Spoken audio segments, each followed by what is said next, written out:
Hello, everybody. Welcome back to the newest episode of the Theater Enthusiast podcast. I am so delighted to welcome our next guest, freshly off of their run understudying Senor Andrew Scott in Vanya, that played at the Laurel Theater. And I think if you follow me on Instagram, you know that my deep obsession with that show.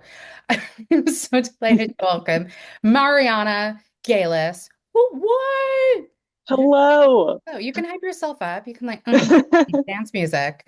Anyway, thank you Thanks. so much for coming on. I'm so excited to talk to you. And like before we started recording, I even mentioned to you that I'm such a history nerd as well. So we're definitely going to get into that like really interesting aspect of your life.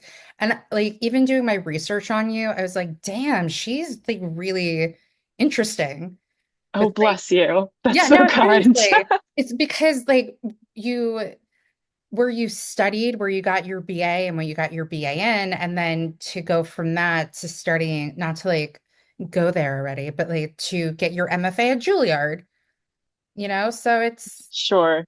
yeah, you went from like Yale to Juilliard. NBD, guys, NBD. But I always start with, where are you from? Sure. Hello. I'm so excited to chat. I can already tell we're gonna chat about a lot. This is gonna be great. I born and raised in New York City, Nice. to a sort of a theatrical family. My mom was an actor before I was born, and is now a producer and general manager with my stepdad. So I grew up around theater in New York, was incredibly privileged in that way. Got to see so many plays and musicals and productions as a kid and through middle school, um, but never really thought that I would do it professionally. I just sort of thought eventually you run out of school and you run out of school plays to do. But yeah, so I grew up here, and then I wasn't here for high school. I went to a boarding school outside of Boston for high school.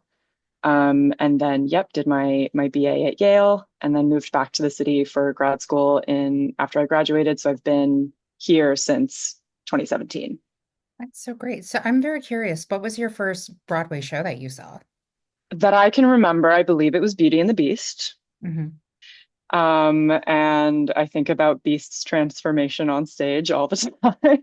So I don't know if you like I'm always on Instagram and I'm also like a big Disney fan, but in Japan they have a Beauty and the Beast ride and they I've have you seen the seen the animatronics of transformation? this. Yeah. It's cuckoo bananas crazy. Yeah. And then I think I have a video saved somewhere where some guy like tried to figure out how to do it and like recreate it, but like a very small model version of it. Like a diorama. That's amazing. Yeah. I'm gonna have to try and find it. Wild. So what made you want to study? So when you went to Yale, you studied history. So that's what your Mhm. BA is in.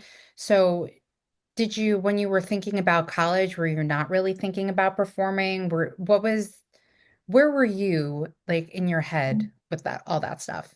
Sure. So I was interested in doing theater extracurricularly. I was interested in going to a place where I didn't have to major in theater to be able to do it. And one of the things that did draw me to Yale, was the vibrancy of the student theater community, right? It's 95% of the productions that happen, or it's all student driven. There is a theater studies department. It's fantastic, but you don't have to be in it to do it, which is great. So I thought, perfect. I can keep doing plays for fun because I just do it for fun, Hmm. right? Don't we all just do it for fun? Yeah. Um, but I started as a classics major actually, because by the time I graduated high school, I had done 6 years of Latin and 3 of ancient Greek. And I thought, I'm going to be a classicist. I'm going to be an archaeologist. This is what I'm going to do. Mm. Um, but once I got to college, this is sort of a bit of a ramble, but hopefully it all makes sense. It took me a while to figure it out, which is why it's a bit of a ramble. But once I got to college, I think I realized, oh, it's less that I want to be a classicist. It's more that I'm interested in how classical ideas have evolved over time and have been received by different generations of thinkers and different communities through whether it's colonial and imperial expansion or revolutionary ideas in the 1700s. Like, how have people over time thought about these ancient ideas. Um, so I thought, oh, I'm not going to do classics. I'm going to do like 18th century political philosophy. It's like, well, wait, I'm not really into 18th century political philosophy. I think I'm more into 19th century American Romanticism and how those people in the 1830s were receiving the ideas. So I kept kind of moving forward and forward and forward in history, if that makes sense, Hmm. to sort of see how these ideas have shaped culture, architecture, the arts, all of these different things. And I finally occurred to me, I did my study abroad at Cambridge in the UK, and the way that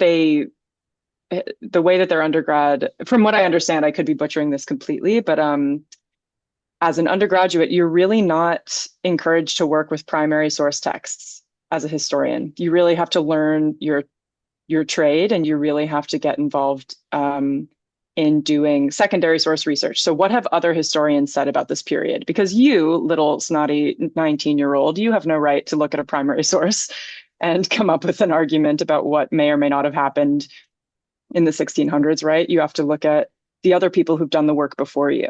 And I became so much more interested in like that level of discourse. So the historiography of it all. How have historical narratives been constructed over time? And lo and behold, that's the same thing as drama, isn't it?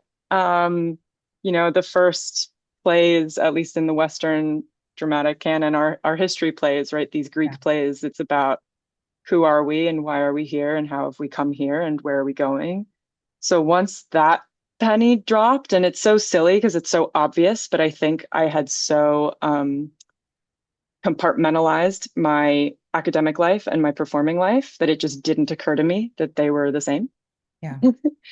Um, and then to kind of tie this all in a little bow, I think that it was slowly dawning on me that I think I did want to pursue acting professionally, because while I could be happily squirreled away in a library for the rest of my life doing research and doing that kind of work, I think there's a part of me that knew that like my body would be missing, like the embodiment practice, the physical practice of putting your being Hmm. in the work would have been missing. And there was just a little voice in my head saying, I think you might want to actually be on stage Yeah. and be putting your physical being into the practice. Um, so by the time I was a junior in college, I think I had sort of decided I wanted to pursue an MFA in acting, knowing that if that didn't work out, or if I tried it and actually thought, no, no, no, nope, just kidding, library for me, I could always go back to that. Yeah. But I knew that I'd always sort of regret not trying. And then yeah, I took a year between undergrad and grad to just breathe. Because that college is hard. And I needed a second to just get reoriented. And I needed help. I had a really helpful conversation with James Bundy, who's currently the dean of Yale School of Drama, aka the David Geffen School of Drama at Yale, who is one of my teachers. And he really helped me articulate some of the reasons why I actually wanted to go to grad school. Because my original reasoning was like, I love school. Like, that's not a reason. Why do you really want to go? So he really helped me. He really forced me to articulate to myself that it was about putting my body into this work and that I needed training to do that. Yeah. I think I got there in No, terms it of was answering great. your question. It was a journey and I appreciate it. And I sat here, I'm like, oh my God, history, I love it. I'm curious to know because you went to Yale and Yale School of Drama is a very well-known school, but you ended up at Juilliard. So I'm curious to know how you ended up at Juilliard instead of not saying like you had to go to Yale, but I only mention it because you went to Yale undergraduate. And Sure. some people might think that's just the natural progression, but it's not for everybody. So I'm curious to know what made you decide on Juilliard and what that audition process was like and what was being at Juilliard like. Because there's some performers who have come out from Juilliard who have said you have to unlearn the Juilliard way, and some who still are very like, I went to Juilliard, this is what I'm doing. Mm-hmm. Um, yeah. So well, first of all, I definitely would say that like when one embarks upon auditioning for grad schools, you don't think you're going to get in. That's like a ludicrous idea that you're going to get in.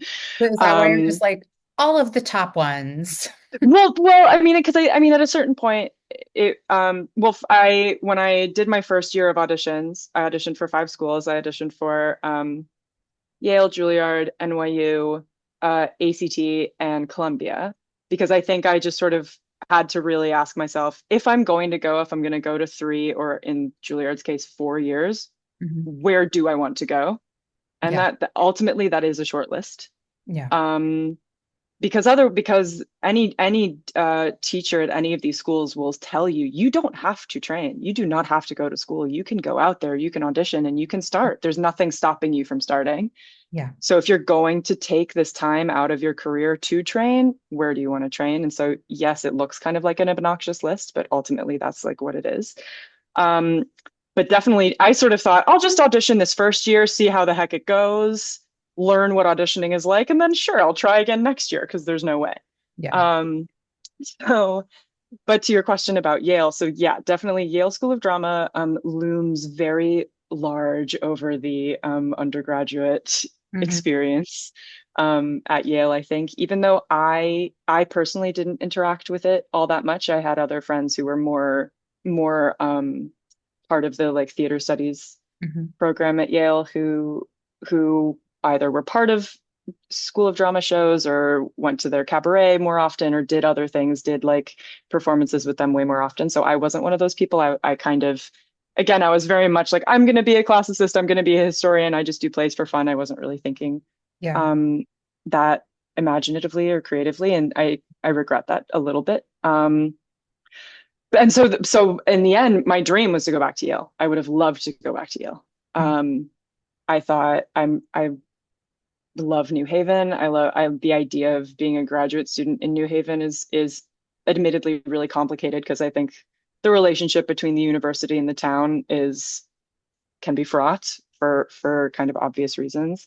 But I think because most grad students who go to Yale aren't necessarily staying in New Haven after they graduate. It's a really interesting sort of fluid community of people who are sort of there for a really intense period of time before expanding out. And I wanted to be a part of that. And I wasn't even going to audition for Juilliard originally because I thought it's on the Upper West Side. I grew up there. Lincoln Center is really imposing, and it just sounds too fancy for me. I'm not going to audition. And someone told me that's insane. If you're auditioning for all those other schools, you should just put it first. Do it as your first audition, get it out of the way so that you learn what that's like, and then you can move on. And that's kind of what I did. I thought, okay, sure. And then I did my first round audition and I loved it. I the system's changed a little bit. They've tried to make it. It used to be there was a big audition bunch in the morning and then one big cut and then an afternoon for the callback group. They've made it a little bit more humane where they'll let people go over the course of the day if they know that you're not moving on in the process. So that way, for example, if you audition at 8 a.m., you're not waiting until 3 p.m. to find out you didn't make it. You'll find out at 11 that you didn't make it. Right. So, Yeah. you know, but back in my day, it was just one big cut, and it was the first day of New York City audition. So it was like an audition group of like 200 or 250 people in the morning. They cut it to 30 for the afternoon. And something I really loved about them, and I think that they've made a really conscious effort to do this because Juilliard is a really imposing name and it is a really imposing edifice, and it has not been I mean, when Lincoln Center was built, it was built to be a very exclusionary kind of space. Yeah. Um, and I think in the last few years, particularly with drama, they've really tried to change that experience, particularly for auditions, and particularly because for the drama program, you're auditioning with high schoolers because the undergrads and the grads train together. Mhm. So there's everyone who aged 17 to 35. That's a really big group to try to welcome. And so they make you feel like at the end of that day, you've had a full day here. You've had a full day experiencing life here. If you're in the callback group, we're going to take you through some classes together. You're going to do some group exercises together. And at the end of the day, no matter what happens, you will have had your time here and will have come away from it having learned something. And I found that so surprising and so refreshing. And immediately, I felt like there was ground that I could Yeah. stand on. And it took away immediately some of the imposter Hmm. syndrome that I was feeling at some of the other schools. And funnily enough, at Yale, when I went through my auditions, even though it was people I knew, it was spaces I knew, it was an incredibly familiar place, I didn't have to deal with the kind of shock that a lot of people have when they go there to audition who maybe didn't have that college experience or who are just as intimidated by the name as I was by Juilliard. And immediately I felt like I wasn't good enough. I wasn't cool enough. I wasn't edgy enough. Um, Way too square, not the kind of radical, multifaceted, multi hyphenate they were looking for. Um, and which was really surprising to me that I didn't feel immediately at home. Um, and I was called back for both schools. And again, I had those same feelings, which was really hard because I just thought, but it's Yale, it's my dream, it's the place that I want to be. And um, but in the end, after much waffling, and I was in a really the incredibly privileged position to essentially be choosing between the two. In the end, I think I just thought, drama school is going to be hard enough. Let's start where you feel already Yeah. at home. um, and that's not at all a reflection of the people who I auditioned with at Yale or my teachers there. I was I I'm so impressed by the people that I met there, and some of those teachers I'm still so close to and who have made a tremendous impact on my life, and without whom I would not be where I am at all. So to say that I was choosing between the two and went with one over the other is really not a reflection of the school. It's more of a reflection of who I was at the time and what I needed. Hmm. Um, and I think also at that point, I thought, I think being in New York could be good. I will say though, the whole story is kind of reminding me of Gilmore Girls a little bit, Yes, right? Because Rory's like totally. always like Harvard, Harvard, Harvard, and ironically, like she's like Yale, and then she goes there and she's thinking like Yale might be better for her. So That like, is so funny. the irony for you is that like in your case, like if you were Rory, like Yale was your Harvard, and then like Juilliard was your Yale, if that makes sense. Yeah. Yeah. No, that's and I think I hadn't no, I think at that point I had watched Gilmore Girls, but that's so funny. That's pretty much exactly what it was. Yeah. Because And you're it like has nothing, Superhaven yeah. and Yale. I'm like, oh my God, this is an episode of Gilmore Girl. This is the entire Yeah. series right there. Yeah. But yeah, I think and hindsight's 2020. Yeah. Also a pandemic happened between then and now. A lot of things are different than they would have been. Yeah. But at the time that was the right decision for who I was. Were you in graduate school when the pandemic happened? I twas. It hit near the end of my second year. So I was virtual the end of my second year through pretty much the end of my third year. I'm curious because I don't think I've ever chatted with someone who was in graduate school for performance. So I'm curious to know what was that. I have younger siblings, so Mhm. part of their high school experience was virtual.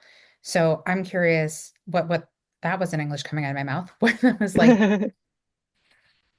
Sure.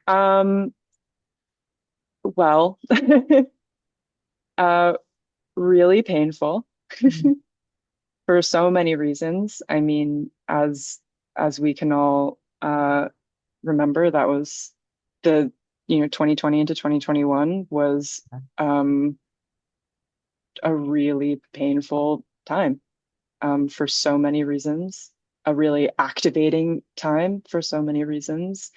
Um, I was so, again, it privilege doesn't feel like the the right sort of catch-all word, but I wasn't in New York City isolating. I was with my family in Massachusetts, so I had access to like greenery and mountains and space, without which I think I would have had an even harder time. So that made it a little easier that I could log off of my 8 hour drama school Zoom day and then, go for a hike. Mhm. So that was a huge, huge part of it. Um, but it was painful besides the, you know, political organizing that was happening at the time. It was painful because I think I can only speak for myself. I'll be making some broad statements about my class that very well may not be shared by some of my classmates, and I'm very, very aware of that.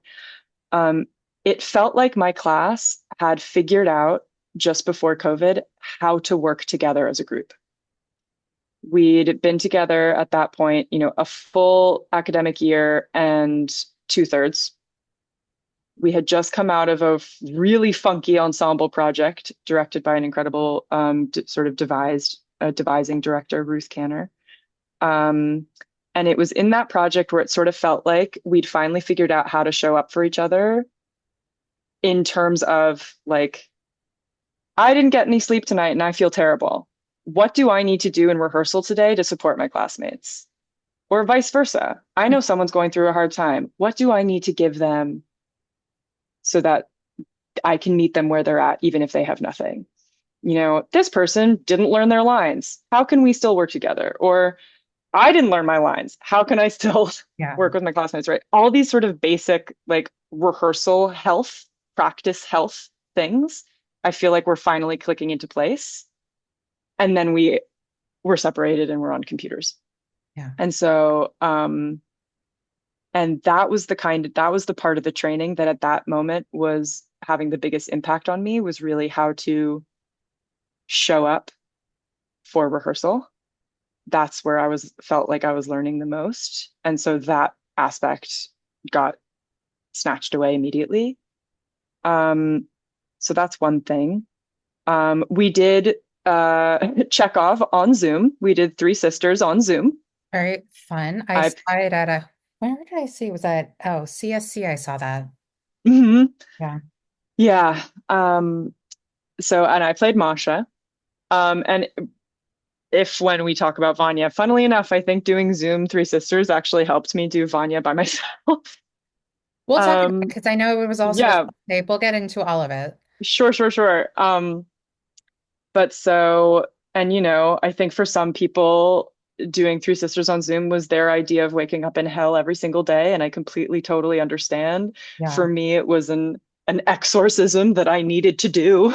Well, it's so funny to Uh, say that because during the pandemic, and I mean, I apologize to like anybody who's listening because I've talked about this so much in the past. As I mentioned earlier, we know a mutual person and I directed them in a virtual play reading. But to me, it's so interesting because I perform every day like I like people. I joke, I do. mhm. Um, but it was interesting working, directing these performers over Zoom, and we would have depending on the show, we would have these Q&As, and you would hear them talk about what it was like performing to this like little camera on their computer Mhm. and how they would read the script because it was a reading, even though we had like elements and stuff, but the script was right in front of them too. We would have like one or two read throughs or like a rehearsal here or there. But it's just, to me, it was just very interesting to see how all these different performers, how it was for them during the Yeah. pandemic to rehearse technically, like, yes, over Zoom or perform over Zoom. And depending on the technology, you couldn't even see the person on the screen. You're just literally performing to a camera. Yeah. And it got to the point my partner and I had sort of made the jump to be with our respective families, so we weren't physically together. Hmm. And whenever, maybe we would have a call at the end of the day, if I saw my little green laptop light go on, I felt like I was in class Mm, or like I was on. I had to be quote unquote on. And I think a lot of people who are not performers who had to make the switch from office to remote work experienced a similar thing of, oh my God, I'm being perceived Yeah. all the time. Yeah. And that's I hope you don't feel exhausting. that way right now because we're on it. No, no, no, no. We have some distance from that. No, Okay. no, Just no. wanted to But make sure you don't have to be all good. anything. No, no, no, all good. But at the time, it was really acute, just the feeling of, wow, I did my scene and scene study today. Hmm. And I also had to sort of, I don't know if this is going to make sense um, in terms of describing it with words, but when we're all in our little boxes and you have to perform that you're listening because you're muted, Hmm. and everyone would sort of develop the same vocabulary of, right, like nodding or sort of making physical gestures because you're muted. So you have to perform that you're listening because no one can check in on you to tell that you're listening because you're not in the same space. There's just this feeling that you have been acting all day.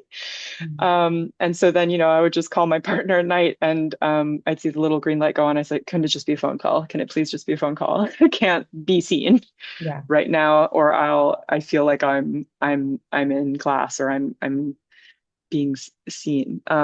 Just feel like you would So like put that was your laptop crazy. down and just like lie down outside in the grass. Just Yes. right. Yes, yes, yes. And just try to take off the headphones, close the eyes, lie down on the ground, and just try to do a little bit of sensory deprivation.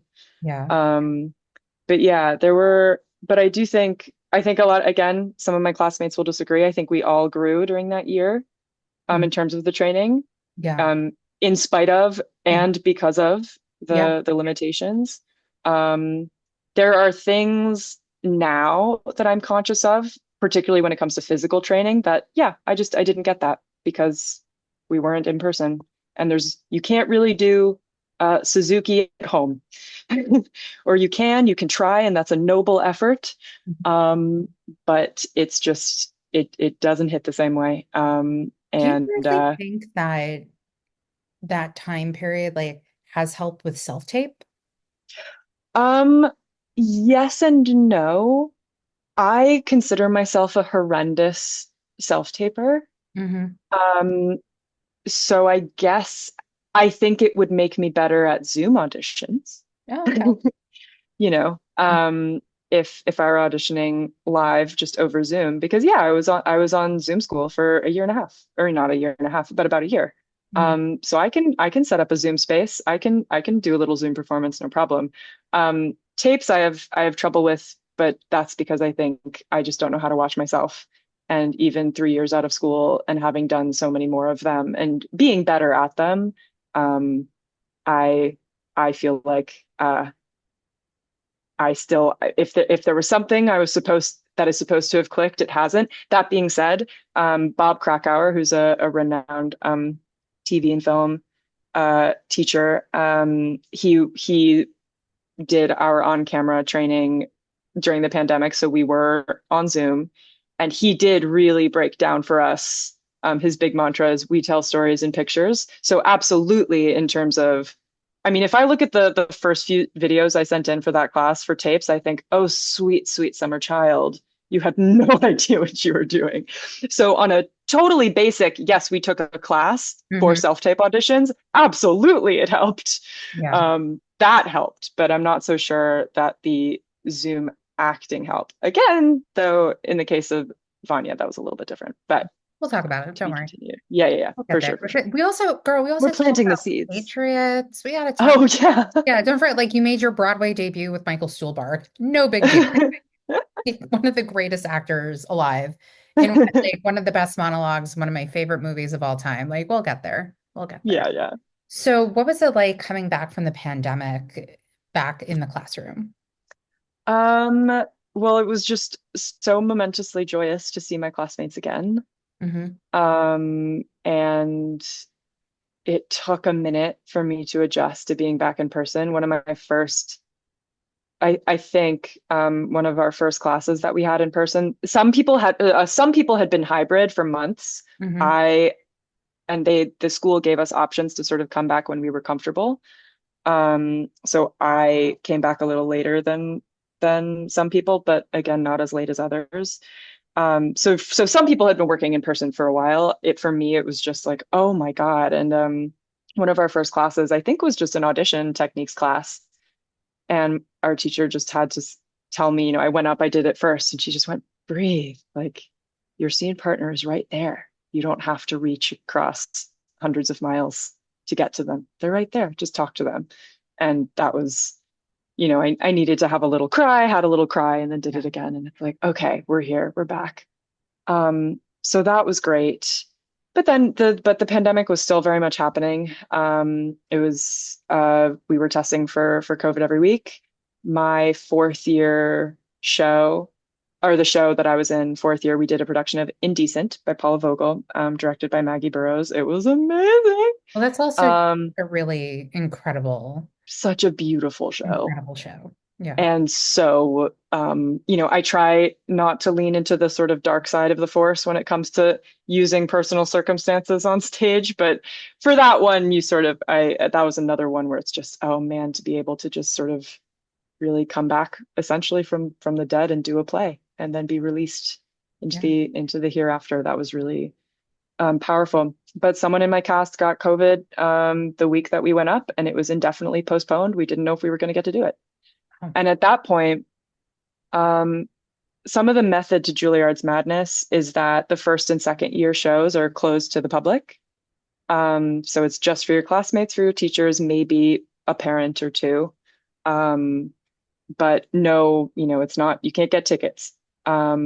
And that's great because then you get to do the first 2 years of, oh my God, I don't know how to use my voice. I don't know where to put my hands. I'm learning all these things. And you do some of yeah. the worst acting in your life, but you get to do it with just peers watching you, which is great. Yeah. The problem is, because of COVID, um, we would have had public shows our third year. There were Zoom performances, but at a certain point, it's the end of 2020, early 2021. How many Zoom links are people really clicking on Yeah. to watch your 3.5 hour Zoom Three Sisters? Not that many. So there was the sense of doing all this work that wasn't being seen. So all to say, by the time we got to fourth year, it felt like a lot was hinging on those fourth year shows professionally, that otherwise the pressure wouldn't have been as high. So that was stressful. And then, all the inevitable things that happen at the end of a conservatory program happen. Some people are shot out of a cannon into huge success, and others aren't. And I thought I had a pretty because of my sort of family background, I thought I had really realistic expectations. I thought the bar is really low for me. If I get a meeting or two, that would be great, but I'm not expecting anything. Like I hope to have representation. That's not a guarantee. Mhm. Um, and so, but even though I thought I had a pretty healthy, realistic mindset, it's hard not to get swept up into everybody else's stress and all the things. And then, your class starts to break up, and that's really hard. Yeah. Um, so by the time we got to graduation, I felt like I was dragging my bruised and broken body across the finish line. But again, so much of that had to do just with, I think, how how hard the pandemic had just been holistically, not just in terms of school. Yeah. And it having been an experience not that no one could have expected. So I was just happy to have made it out and to have done some work that I was proud of. And yeah. So what happened after you graduated, Juilliard? What was the next thing? The next thing was taking a big break. Good. The next thing was taking some time with family over the summer, traveling a little bit, and finding a day job real quick. I did end up with representation after Juilliard, which was, I mean, oh my God, great. The one thing that I maybe hoped might not happen, it did. Great, okay. And then double whammy actors and writers strike. And also New York theater still very much in immediate pandemic recovery. So a lot of shows that had been postponed were getting put back on. So there weren't a lot of auditions here either. Um, so I just thought, well, you know, It was a really great time for you after graduation. that was a great time. Yeah. And I think I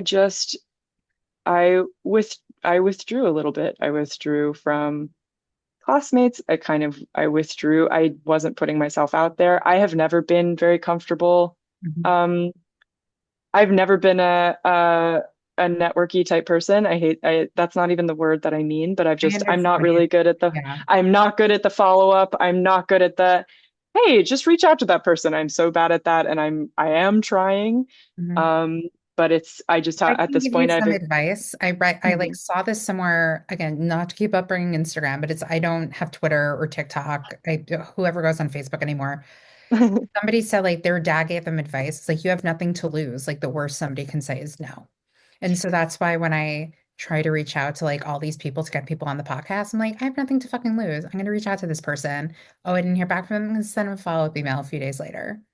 Totally, totally. I Okay. think in a funny way, the first year and a half, I was doing a cute little self-sabotage thing of the worst thing that they could say is yes. And then I'd maybe have to do something that I feel unprepared to do or scared to do. Yeah. Um, so, but yeah, I was an academic tutor, which I had actually tutored at the Writing Center at Juilliard. So I worked with the undergraduate students for their liberal arts classes. So I thought, great, I'll just keep tutoring. That's fairly flexible. I can audition, I can do things, I can move things around. Great, great, great. Um, but yeah, things were pretty slow, which was to be expected, and I did very little to speed things along. Which again, I have a lot of sympathy and understanding for my past self. Yeah. Um, I could have wished that she'd done a couple things differently, but I understand where she was coming from. Um, yeah, so that first year and a half or so, um, pretty slow, just sort of trying to keep my head above water and honestly just recover from school because again, that was hard. Amazing, but hard. And then I did a play with there's an amazing theater company that was founded by a friend of mine from undergrad and a compatriot of hers. It's called Good Apples Collective. It's run by Nina McIntosh and Nina Goodhart and Sophie McIntosh. Wow, they'll if they listen to this, they'll giggle that I almost switched their last names. But Nina's an incredible director. Sophie's an incredible playwright. And they got together and started to produce work by and about marginalized people. So I did do a play with them, spring 2023, called Cityscape, which is about two kind of chaotic 20 somethings living in Bushwick. Um, One of them's a sort of actor performer, avant garde person, the other's a writer, and they sort of end up stealing from each other's lives a little bit for their art. And what does that mean, you know? And I played Eileen.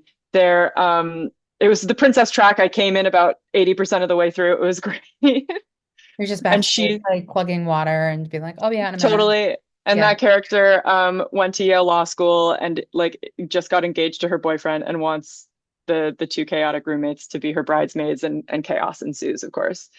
Um, so that was fun and meaningful and was the first acting thing I'd done since school. And I had a big old panic attack. And Nina, my friend and the director, so generously kind of walked me through it. And we got through it. And I thought, okay, you Yeah. survived. It's okay. Um, and then yeah, the other thing I was doing, because I would say sort of beyond that, right? My first big job was Patriots on Broadway last year. But other than that, I was working as an audition reader for a casting director. So in that way, I was definitely still in the audition room. Hmm. But what was amazing was because I wasn't auditioning, but I was getting to act against the people auditioning. You Hmm. learn so much doing that. Yeah. And it means that if an in-person audition does come along, um, it's not a scary space. You've been in there before Yeah. and you know what it's like on the other side of the table. So I did Casting have directors know a you. foot. Yeah. Yeah. And I did have and this casting director, it's Jim Carnahan who Mhm. cast Patriots, cast Vanya, and he's fantastic and he loves his readers and will always do what he can to try to maybe bump a reader into an audition slot, get them in the room so that the director can hear them work all day and go, hey, maybe they seem all right. Let's get them on the list, you know? So I'm curious to know because one of the main things with this podcast is whomever is listening to kind of get like an inside scoop on, the industry and how to make it in the industry. So how did you become a reader for auditions? Sure. So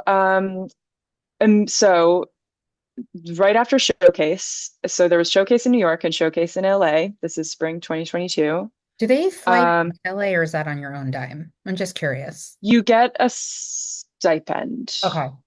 to help with those expenses. How you use it is up to you. So for some people that covers a car while they're out there. For some people it's housing, for some people it's a flight. I stayed with family, so I covered my flight, things like that. And I also don't know how much of it's changed now that Juilliard is campaigning to be completely tuition free because the program went tuition free. For fourth years, it was always tuition free, which is great. Or sorry, for fourth year grad students, it was always tuition free, which is great. But yeah, I think, yeah, that was a very long answer to a simple question. You get a stipend, you decide how you want to use it. Okay, great. What are you asking? Oh, so immediately after Showcase, because a bunch of casting directors come and they go, "Oh, we're casting this project. Here's auditions." Mhm. Great. So you have, so I had an audition for the Broadway transfer of Leopoldstadt by Tom Stoppard. It was coming from the West End, and they were casting the American cast. And so I had an audition. I sent in a self-tape. I got an in-person callback, so I had to fly back from LA to New York. Didn't get the job, but was asked through that if I was free to do some audition reading work for Carnahan's office. So it was through an audition. I will also say though, there's a little bit of a backstory where Jim Carnahan is best friends with my mom. Oh, so then there you go. So there is that. Would you say that you're a Nepo baby then? um, Only in that in sense.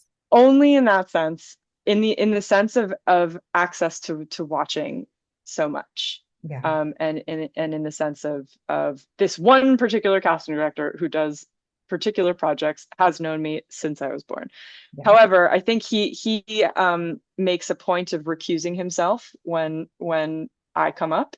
Yeah. So at least for the first few rounds of auditions, I made my way on my own, Yeah. and he left it to his associates to decide, so that he wasn't, pulling strings that he shouldn't pull. But but yeah, so technically it was through an audition process, and that does happen, where maybe you audition, you don't get the job, but they go, oh, that person was good, we like that person. Yeah. Let's bring him in to do other things. Yeah, that's great. So how did Patriots come into your life? So Patriots came into my life. Uh had a so I knew it was transferring. Hmm. I knew that some of the UK cast was going to come over. I wasn't sure who. So when the self-tape came in, I assumed it was to cover. Um, uh, and so I auditioned for folks who don't know, Patriots is about Russian oligarch Boris Berezovsky, who sort of puppeteered Vladimir Putin into power, thinking that Putin could be controlled, as we know, not the case. Um, and sort of the drama around that. It was written by Peter Morgan, Who also who wrote episodes of The Crown for of The the. Crown, yeah, the creator of The Crown. Um, and so Halls of Power, cerebral intrigue, excellent, excellent. I will say I saw it and it was so fucking good. It was, and also Great, again, Michael Stuhlbarg. Just can't go yeah. wrong. Yeah. Um, so I had, and also for those who don't know, there are women in the play. Yes. One of them uh, has a bit of an arc, which is fantastic.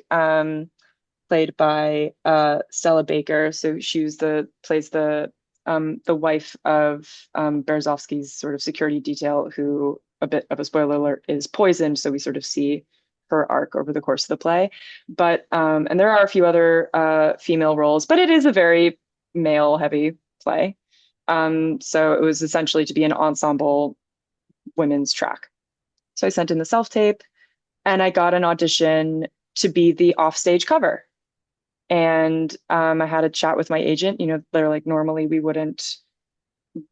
love to see you on stage, not off stage, but hey, it's Broadway. It's produced by Sonia Friedman. It's a big deal. The West End And transfer. so West End transfer. Also, you haven't really worked yet, so maybe this will be good for you. It's a great fit. It's a historical drama. Absolutely. No Yeah. problem. No problem. I'm pretty Give good me with a accents. historical Great. drama. I'm there. I'm Yeah. seated. I'm ready to go.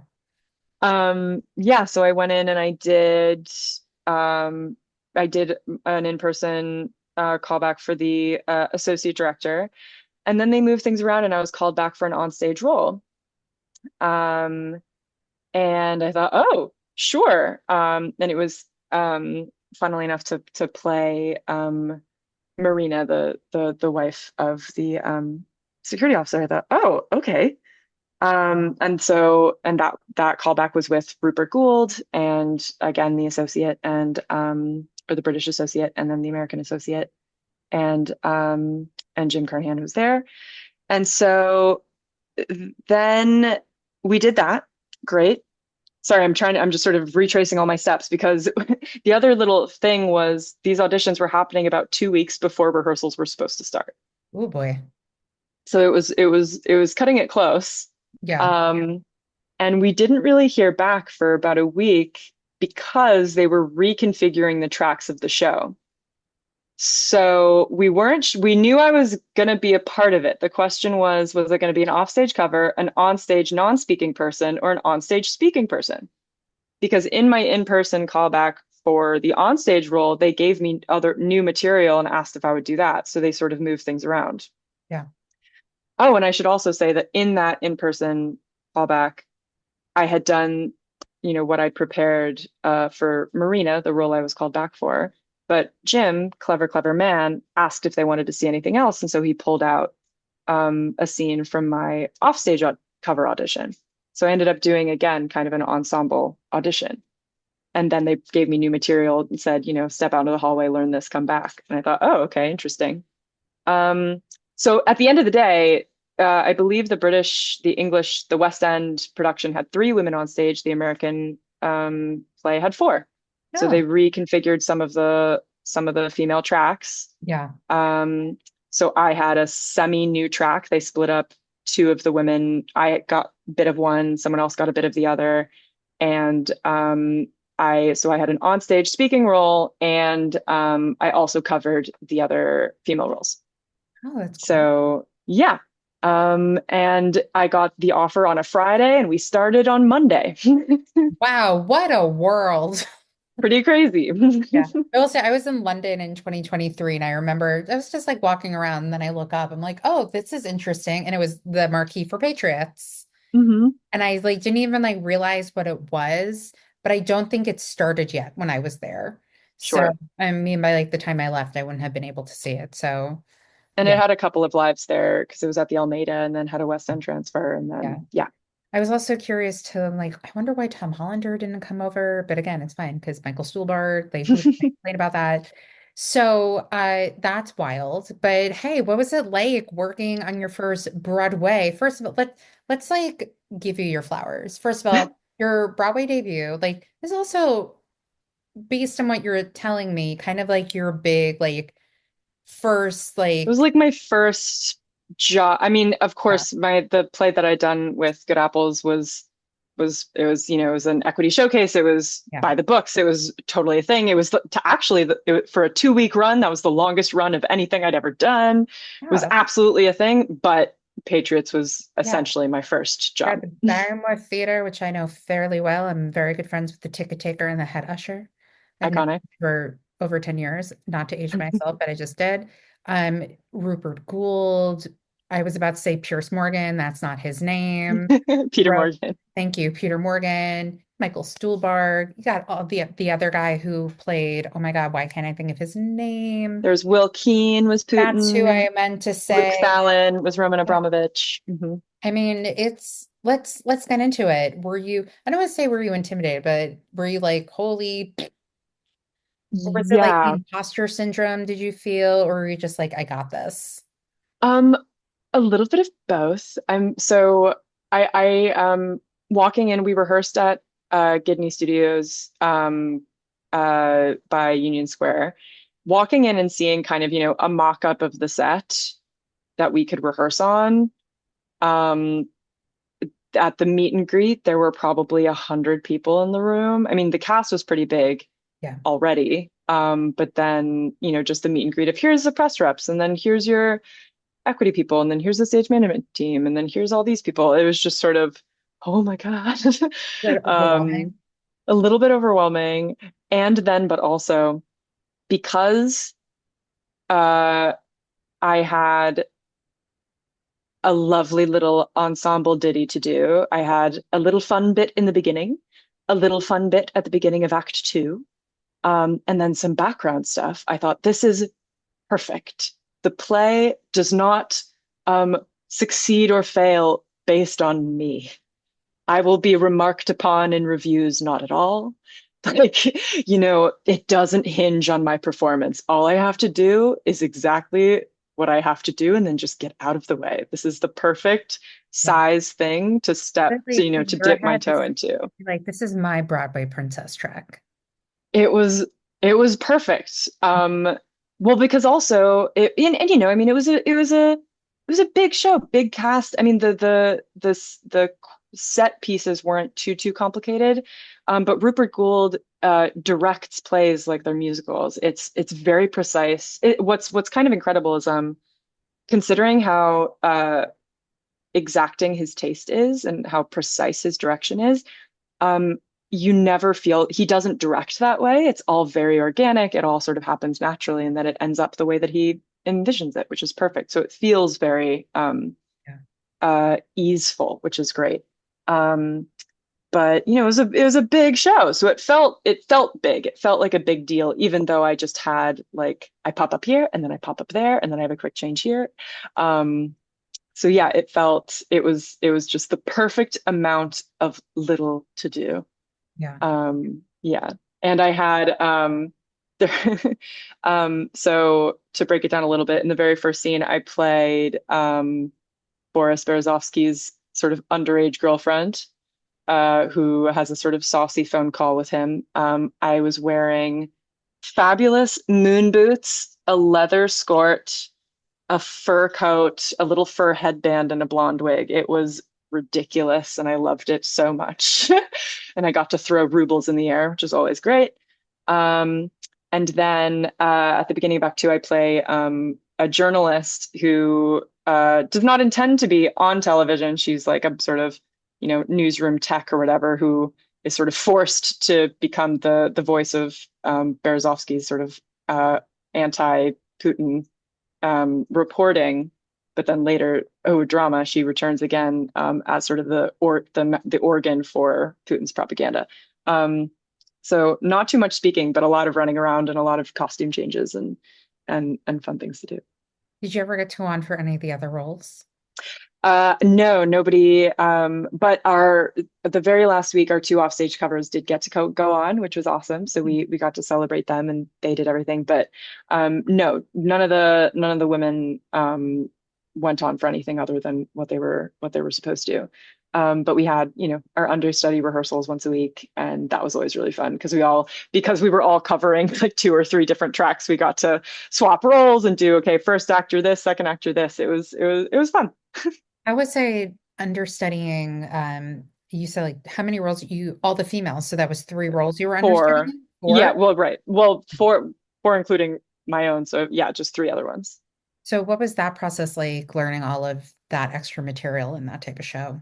Um, Speaking only for myself, truth be told, because it again, it was a pretty male heavy show, so it wasn't a lot of material overall. Hmm. And what was great was because of the way that they built it, ingeniously, as they kind of have to when they're working out understudy tracks and things.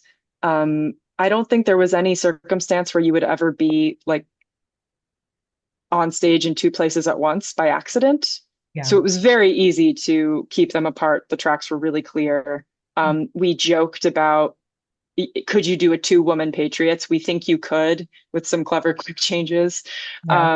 And there's plenty of space between things. So once you kind of and the way that it's written, at least for those scenes, they're like vignettes. It's sort of a short bit here and a short bit there. Um, so yeah, and then I also had the benefit because I was on stage for um most of the times that the women were on stage. I could just watch what the other actors were doing, so I was able to learn that way. Mhm. I could kind of watch while I was on, which is great. So that made it easier to learn. Great. So before we get into your last project, Sure. which we'll get into, you also did original production of Pride and Prejudice. I And did. let's talk about that because I will admit I have not, I'm only like two or three chapters into the book, but the 2005 movie, like, just, I even went to see it in the movie theater when they re Hmm. in the beginning of the month. And I was like, I just need Happy to 20th go. anniversary. And like, what woman does not want a man in like his morning clothes with a jacket, just like walking through a foggy field in the morning, coming to best is left to you?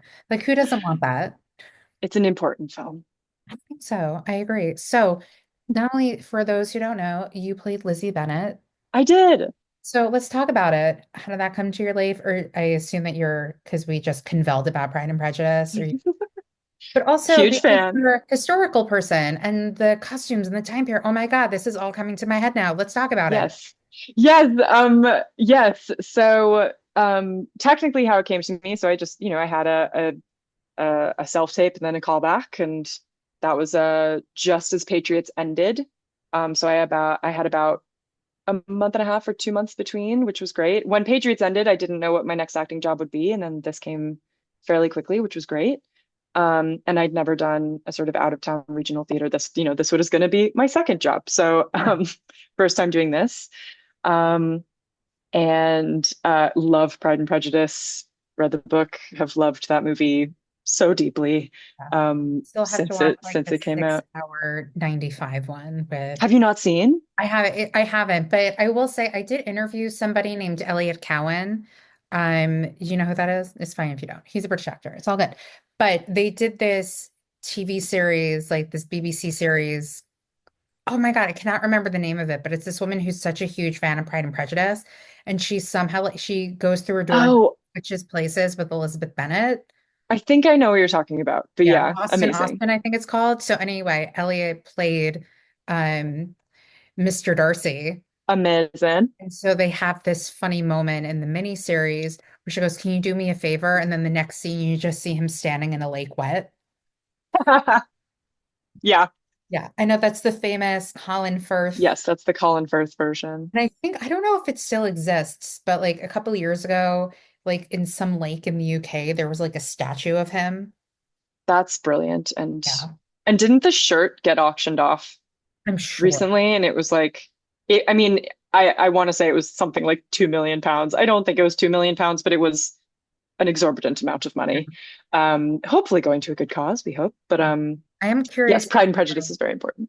I'm curious to know how the new Netflix Pride and Prejudice is I going. know every generation needs its new Pride and Um, Prejudice, I'm and we not welcome I'm not we upset welcome them about all. I'm not upset about the cast. I think Olivia Colman as Mrs. Bennet is probably one of the best casting choices very long time.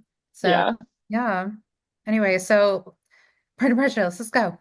Yeah, so and yep, so I went through the audition, great.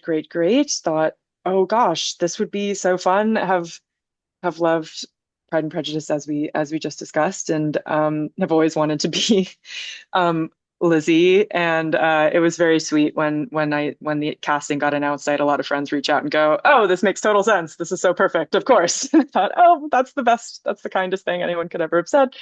Um, and directed by Michael Barakiva, at Cleveland Playhouse.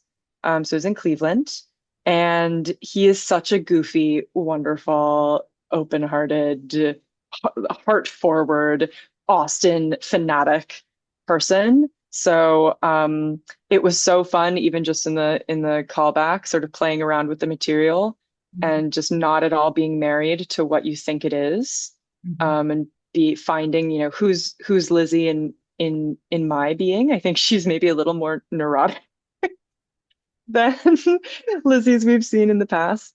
Um, and it's the adaptation by Kate Hamill. So we headed out there, and funnily enough, so you've alluded to it a little bit, but I do historical costuming. I'm a sewer, and I make my own clothing, primarily from the 18th and 19th centuries. And it was really sweet because in my naivete, I sort of thought, oh, perfect. In actors' housing, there's like this extra room. I should bring my sewing machine, and I'll use all my free time when I'm not rehearsing, just sort of winding down by doing some sewing projects. So I had a lovely back and forth with some of the costume shop people there about the best way to transport a sewing machine. I did not bring my sewing machine. And thank God I didn't because I had no time. But they were really sweet and encouraging about my sewing. And when we arrived, it was also really inspiring and humbling because, they take your measurements on a Monday morning. They have like mock-ups that fit you perfectly by Tuesday afternoon. Like these people just know how to cut fabric, and Mhm. they know how to alter, and they know how to make it fit you. And I've been sewing for a few years now. I still don't know how to make it fit my own body. So that was really exciting and really generous of them to go, you should keep it up and your clothes are great and you could be a stitcher and all these things. So I had a lot of fun the first week when we were doing all the costume fittings, being like, oh, and how did you make this alteration? Like I was trying to learn as much from them in the room while I could. Um, yeah, and then we got into rehearsals. It was a pretty quick process overall. I think we rehearsed for about 3.5, 4 weeks, and then we had a 3 week run, and then it was over. But everyone was so great. I think it's Pride and Prejudice is a story most of us know and many of us love. And I think for that reason, it's easy to think of it as a very frothy, ultimately frivolous kind of endeavor. But actually, no, it's not to get too sincere about it, but it's a story about someone trying to find out how to self-determine and what that means. And we got into some, you know, intense conversations about the cultural expectations of marriage and talking a lot about Mr. Wickham and Lydia, like talking about what does that relationship mean to us now? How can we honor the source text? How can we honor the adaptation? And how can we honor the performers who are playing these people now? Because, um, and uh, and so I think it ended up being a genuinely like healing Yeah. experience for a lot of the people involved, and we really became a little happy family, the Bennetts and everyone else, and yeah, it ended up being uh, more meaningful in ways than I expected. Well, to jump on what you were saying, you were saying could be frothy, which is a fun word. I think it really depends on who's adapting and who's working on something because I mean, look at how many different productions of Hamlet, how many different productions of Romeo and Juliet, and everybody has their own interpretation of it, whether it's very surface, whether it has more of a deep meaning. So I think it Hmm. really just depends on the production. 100%.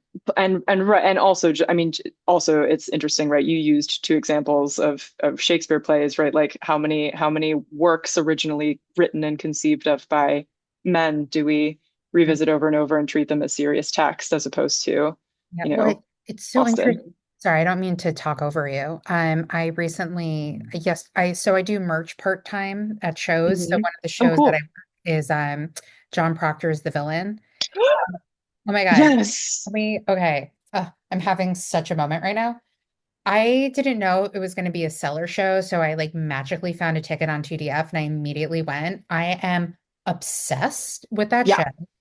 I worked it yesterday. I saw it again yesterday. And one of my favorite things that I love is if I've seen a movie or if I've seen a show and I'm going back to see it, like one of the best is August Osage County. I saw the play, I saw the movie, and people who are going to the movie clearly did not see the show. So I knew what was coming Sure. up. And the reaction to when the two people who think they're cousins find out that they're siblings. Oh, anyway.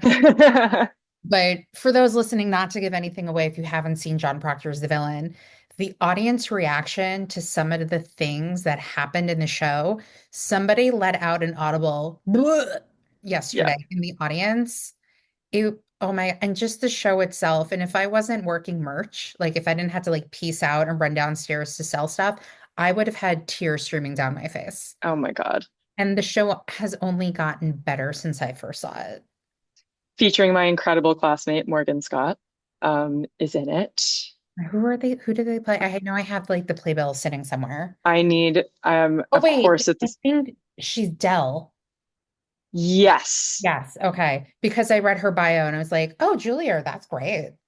Yeah, She's amazing. I have a tote bag with her face on it, that that's I haven't shown her yet, that I should probably do. well, if she listens to this, she'll know. I'm trying to see. My apartment's a mess. I have no idea where I threw that playbill, but it's somewhere.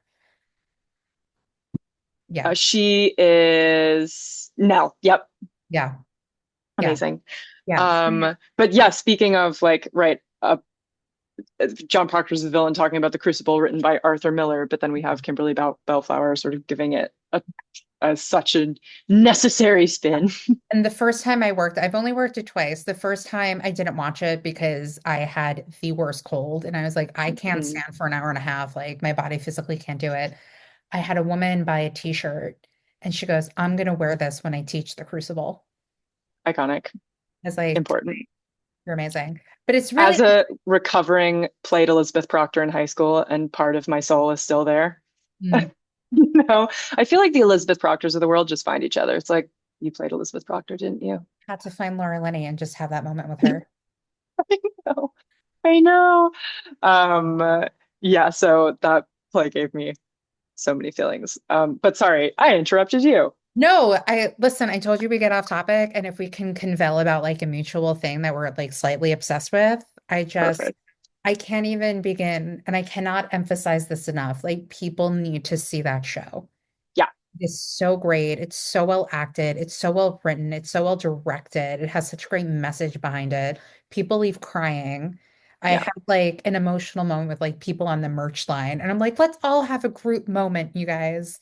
It's Hmm. just, it's incredible. But anyway, the point is that you were saying male writers, and I mentioned John Proctor because it's a totally different side of it. And I think especially now in 2025 with like the Me Too stuff happening that has happened, I would be very curious to see how it's taught now in schools. Yeah, for sure. Yeah. Um, yeah, and I mean, back to Pride and Prejudice a little bit, like we were talking about Lydia and Wickham, like Lydia, the youngest sister, or second to youngest. Kitty is not in this adaptation. R.I.P. Kitty. Nothing happened to her. She's just not in it. There's only four sisters, not five. It's all good. I'm pretty sure like half the people who went to see it didn't even notice. Justice for Kitty. But Lydia's, she's 14 when she gets married. Yeah. And we would, and something that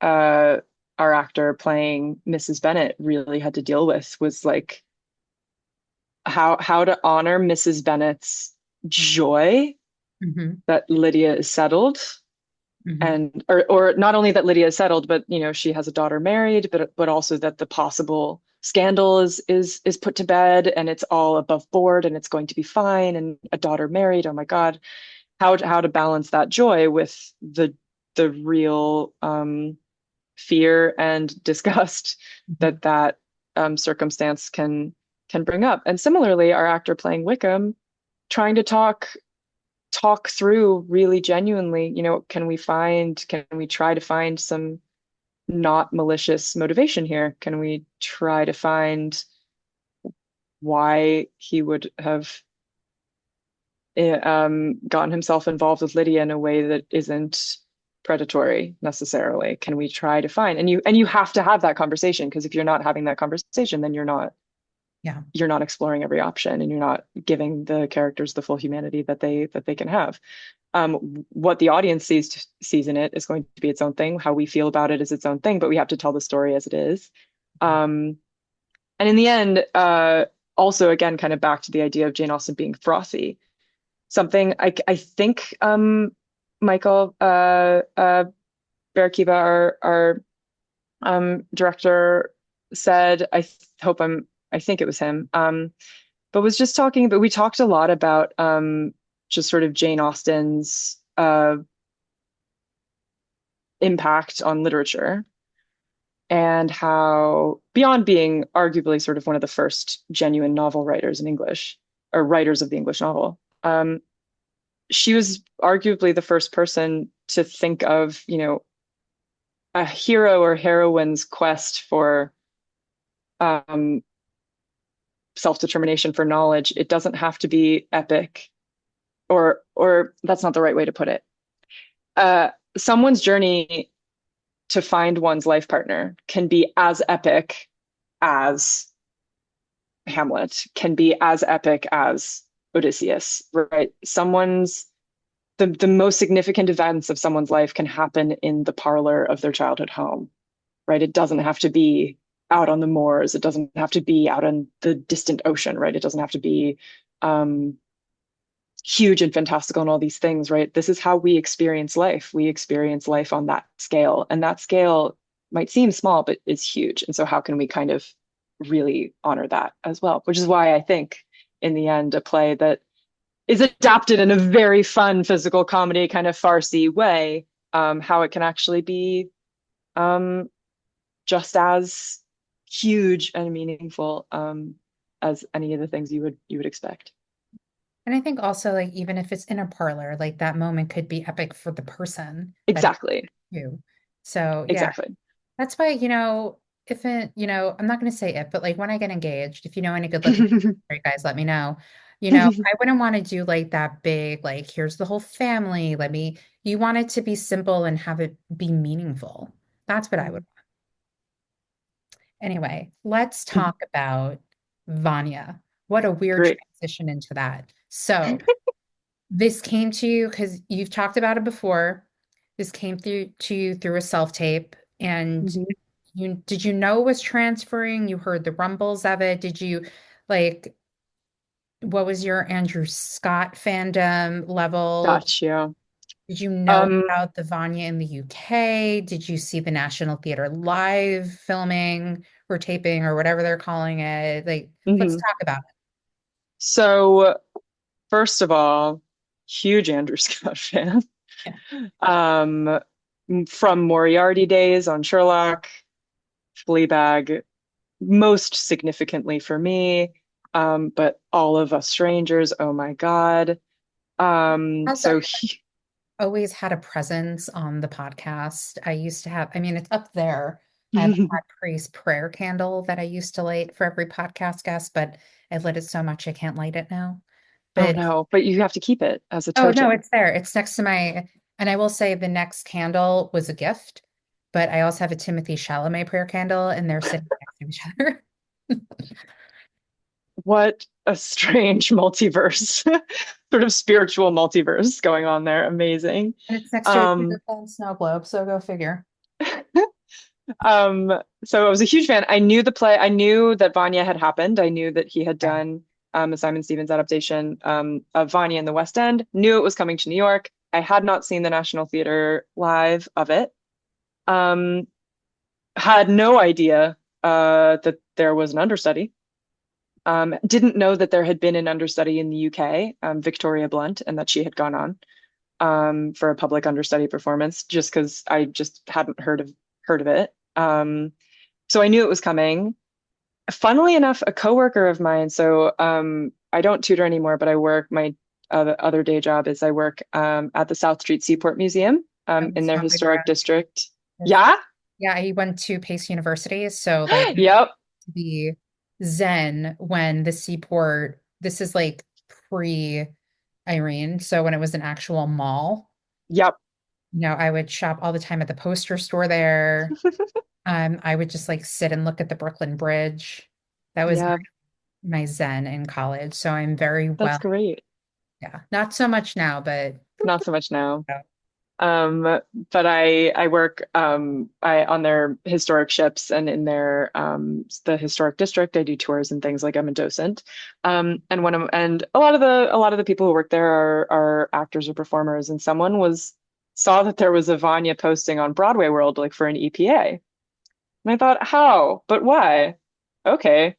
So I guess I knew that they were looking for a cover, but didn't think that that was real for Mhm. whatever reason. And then yeah, self-tape came through.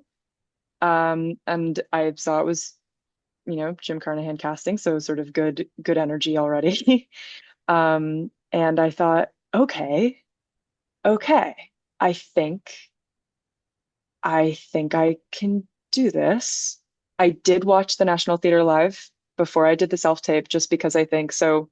For those who might not know, so it's Andrew Scott doing the play Uncle Vanya, or an adaptation of Uncle Vanya by Simon Stevens. So he's just playing all of the parts. And so what that looks like on the page is it just looks like a play. So if you're just reading it from the page, you have no idea how he's doing the transitions between characters. You don't know like what the staging is. There's no sense of that. So I did allow myself to just I have to watch it because otherwise, Yeah. how do you do it? Um, and oh, also, I guess it's also worth saying, I kind of got over but I'm not a man in his late 40s, like pretty quickly. It was clear to me they were looking for other people of other identities, so that didn't bother me too much.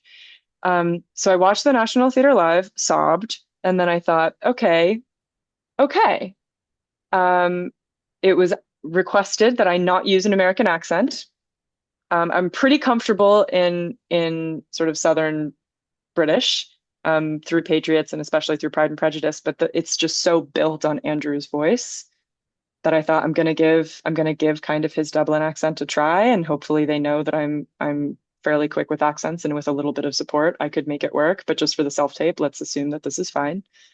It was two scenes. It was very early in Act One, sort of Ivan. Ivan is Uncle Vanya. In this adaptation, his name's Ivan. Um, Ivan sort of talking, ranting to the doctor, about uh, Alexander and his wife Helena coming to the house and the chaos that this is causing in his life. So it was that bit. And then the other scene was Michael, the doctor, and Sonia, and it's Michael's "There's no light in the trees" for me speech. No big deal. Yeah. No big deal. Only one of the big most significant passages in literature. Um, and so I had so much, it was one of the most positive self-tape experiences I ever had, funnily enough, because there's no reader. It was just me. And so I didn't feel like I was begging somebody for 40 minutes of their time. I think there's a lot of, and I think, we all do our best to try to sort of shake off the sort of shame that we feel sort of asking people to help us out with self-tapes. But I always feel like, oh God, I don't want to ask for somebody's time. I don't want to bother anybody. And so inevitably I sort of spend most of the time self-taping, just being anxious about my reader hating me, than doing the work. And so in this case, Well, I that's why just you got to have a sit. partner. You just have them do it with you. And then I feel bad for wasting his time and thinking that he hates me. So no, he's incredibly generous, and I owe so much to him for all the help that he gives me through self-tapes.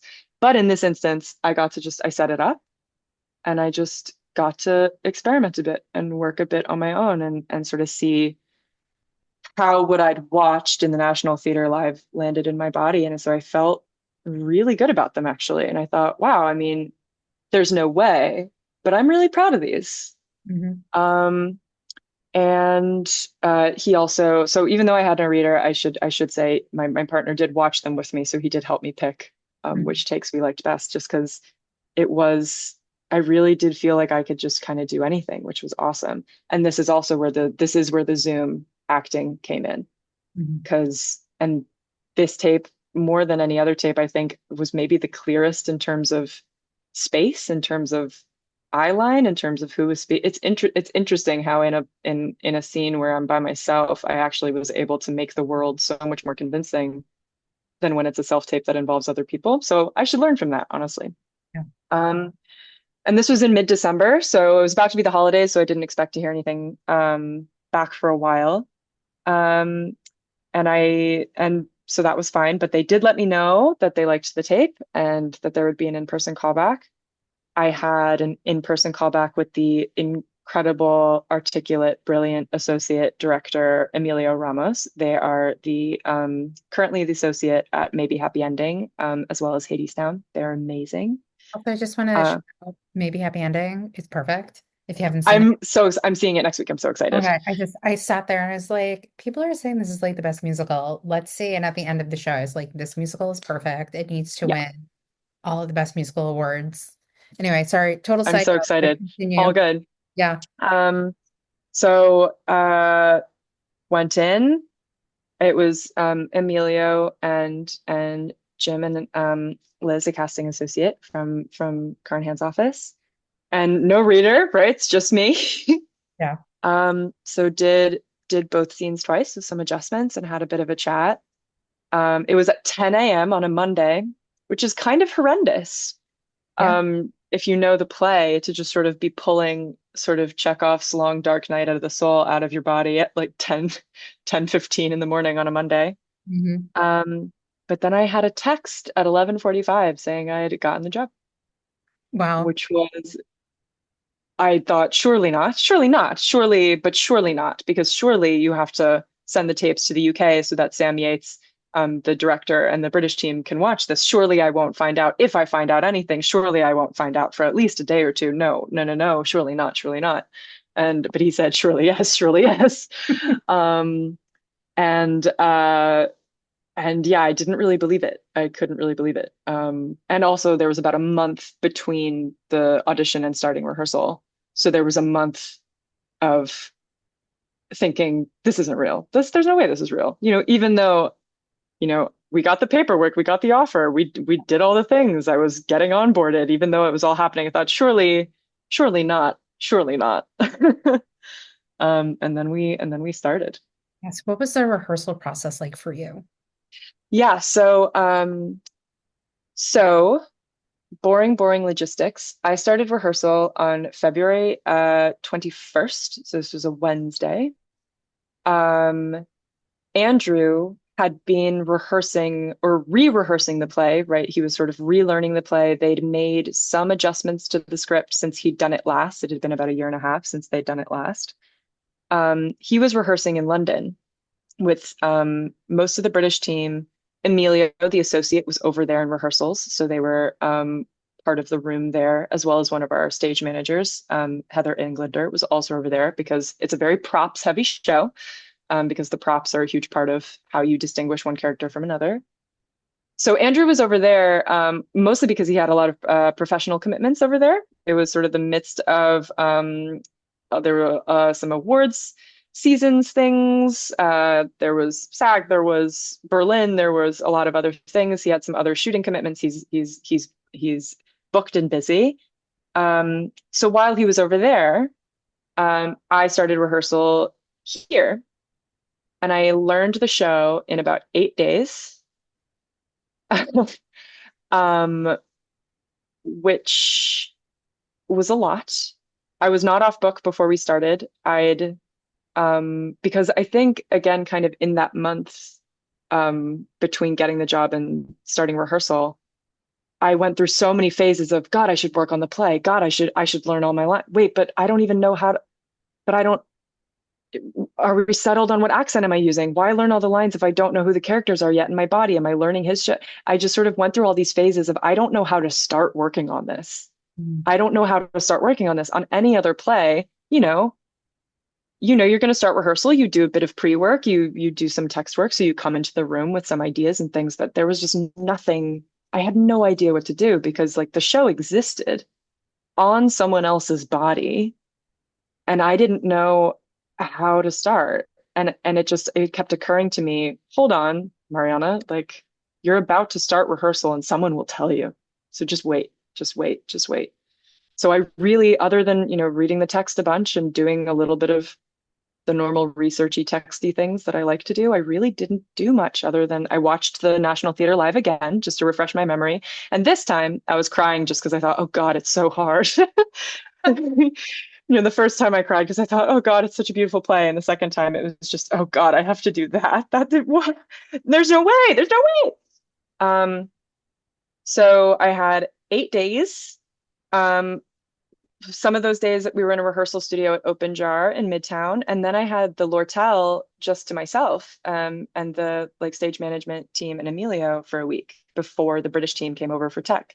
So I got to rehearse in the theater for a week just on my own, which was amazing.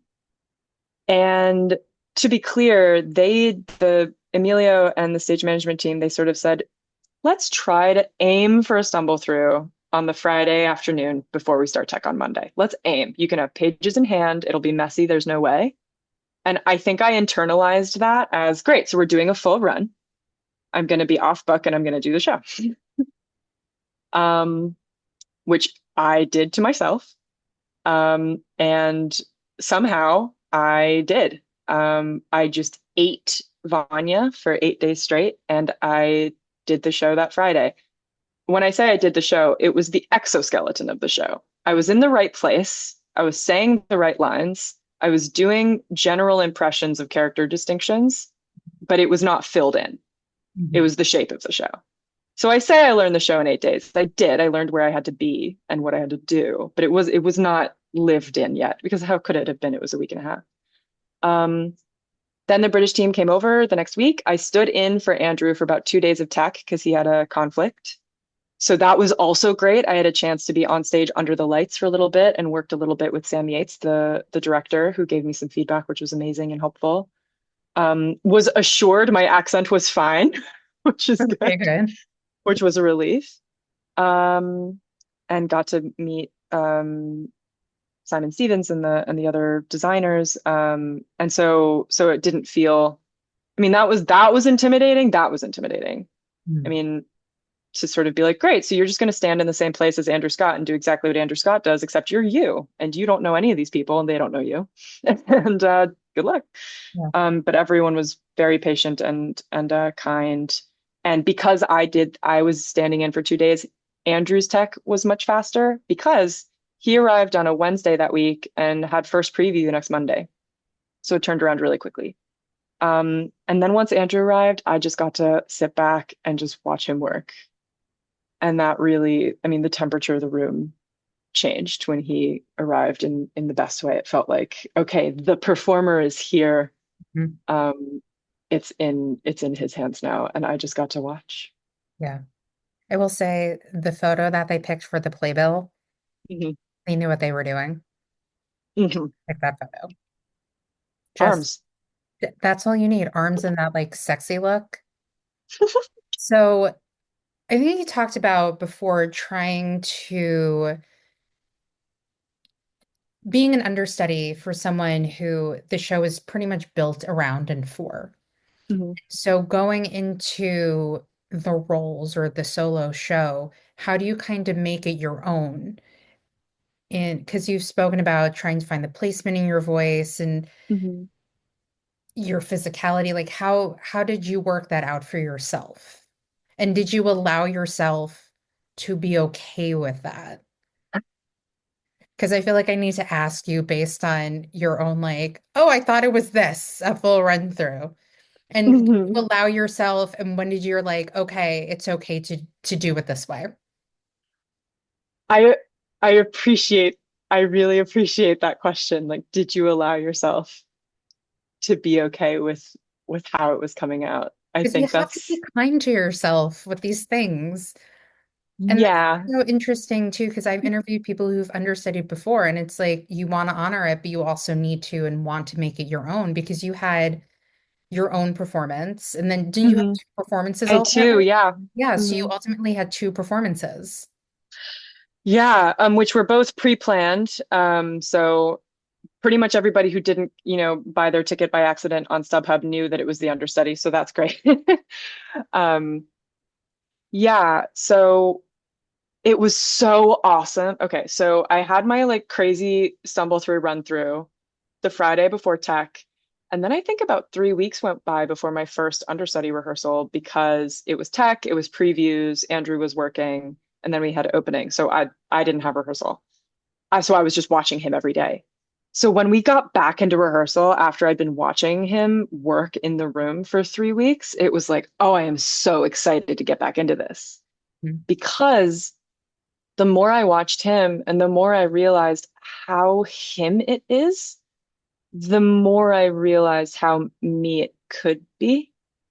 I think what's tricky is, or I don't mean tricky as in like complicated. I mean just sort of interesting is and I've talked about this a little bit before, but Andrew's imagination is so what's the like lush. There's things he'll come up with out of nothing, and you think, oh my God, that's what a brilliant solution to that moment, or what a brilliant way to marry this idea with this physical thing, or oh, the character hears that information in this way. How does your body change? So I just get to choose from this vast drop down menu of stuff that Andrew's come up with. So it does sometimes feel like, because I have the luxury of choosing so many of his impulses and seeing how they land in my body, it does sometimes feel like I'm just doing an imitation. And in that instance, I had to rely really heavily on the stage management team and on Emilio for mirroring to me what they were seeing, because I can't watch myself. Yeah. All I feel is that I'm speaking with a voice that is not naturally my own, in terms of particularly the dialect work. Mhm. And with dialects, I'm really a mimic, so it's really hard for me to get out of like into inflections and rhythms that people get into. So there were a couple of times where Sam Yates, the director, had heard me do a couple of things and said, like, love everything you're doing. There's one or two Andrewisms that I think you can lose. Like, so there were a couple times where it did pop out. Like, that feels like you're trying to do something Andrew's doing, and that you don't need to. You don't need to. So the next few weeks is when we started to really layer in and find what this was for me. One of the I did have two voice sessions with one of my old Juilliard teachers, Kate Wilson, who's like the vocal coach on everything. And so we weren't doing too much dialect stuff. We were really doing vocal placement stuff. So that's when we started to think about, okay, well, in Andrew's voice, when he goes up really high pitched, it sounds a certain way and comes off a certain way. But in my being, that just doesn't work. So where can we put it that's different? And how can we organize, what characters do we want to live closer to my natural timbre, so that everyone else can be spun off from that. So like Ivan pretty clearly wants to be pretty close. What's great with Helena and Sonia, the two women in the play, didn't have to do much. Those two also have a dialect shift between them, as Helena in this play is conceived of as English rather than Irish.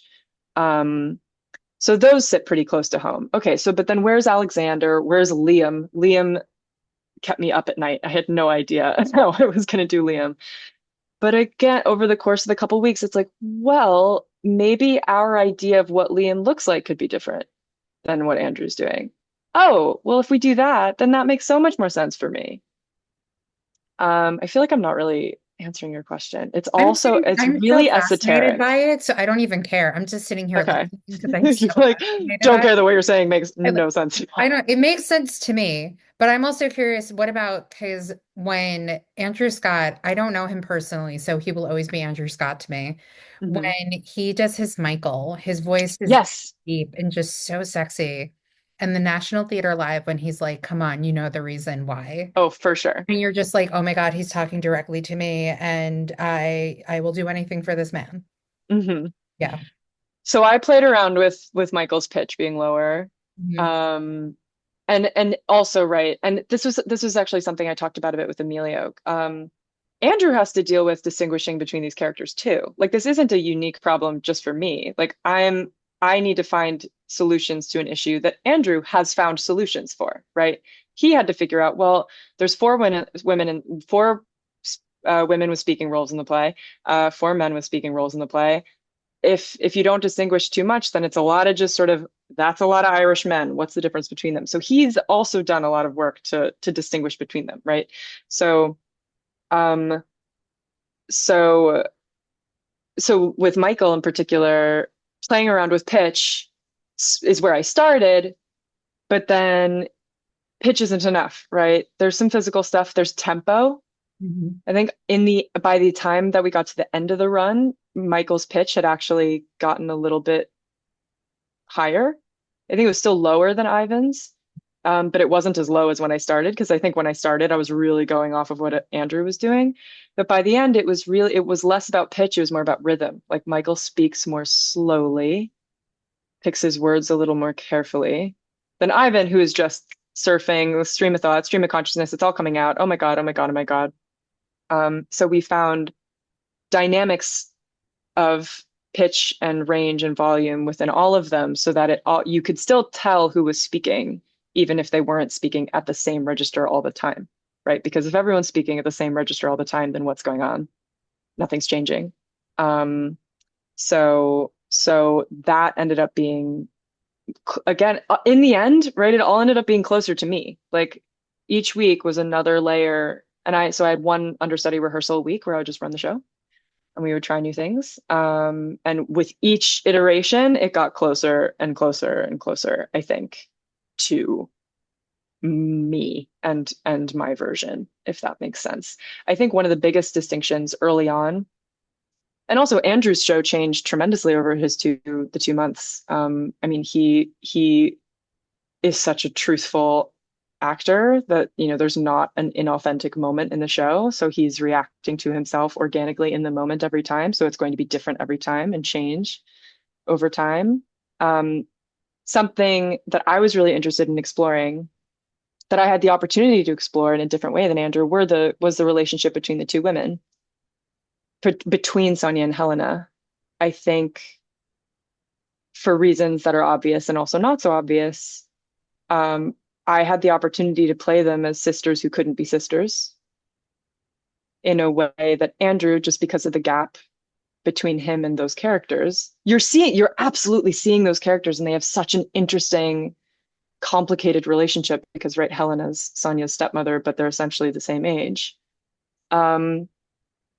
But I think for me, it really felt like I was playing kind of two aspects of myself who really wanted to be friends and couldn't be for reasons. And I think that comes across differently just in my body and in my being than it would if Andrew were doing it. That doesn't make it any No, not at all. better or like closer to the play by any means. It's just a color in the play that we got to play.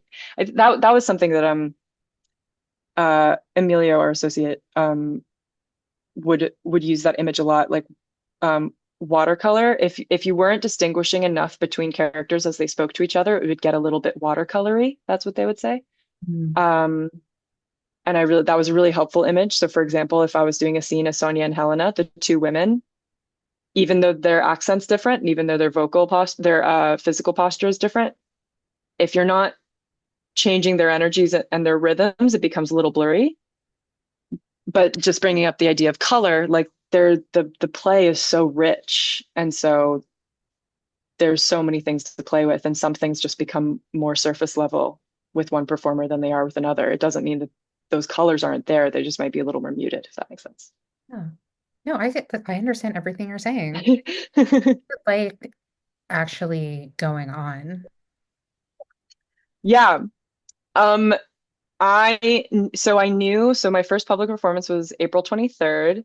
That was the date I was given pretty much from the start. So I knew that date was coming, and it just got closer and closer and closer and closer. The week of, I was really calm. And then the day of, I wished for death. I just thought, why? No, don't make me do it. Why? Why? This is horrible. This is horrendous. I feel terrible. I don't want to do this. Um, it was it was amazing, to be honest. So many people. I'm so overwhelmed by the number of people, friends, family, and peers who took the time out of their week to come, who marked that day off in their calendar, weeks in advance and came. I got huge entrance applause in the same way that Andrew does, except they're cheering for their friend who's doing this crazy thing. You got to tease Um, in the beginning.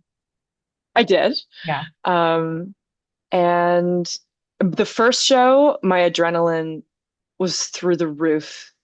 And I think I was out of my body for most of the first act. And the first act is the one that keeps me up at night because you meet all 8 characters. You have to establish them. You have to teach the audience how to see them. You have to distinguish between them. It's a lot of talking. I mean, the whole play is a lot of talking, but it's a lot of talking. It's a lot of exposition. It's a lot of information. And you have to make sure it's landing, and you hope to God that it's funny. And so, yeah, act one is the thing keeping me up at night. And so once I got through Act One, and we have a really fun transition where everyone can breathe, and then I get to do a little dance.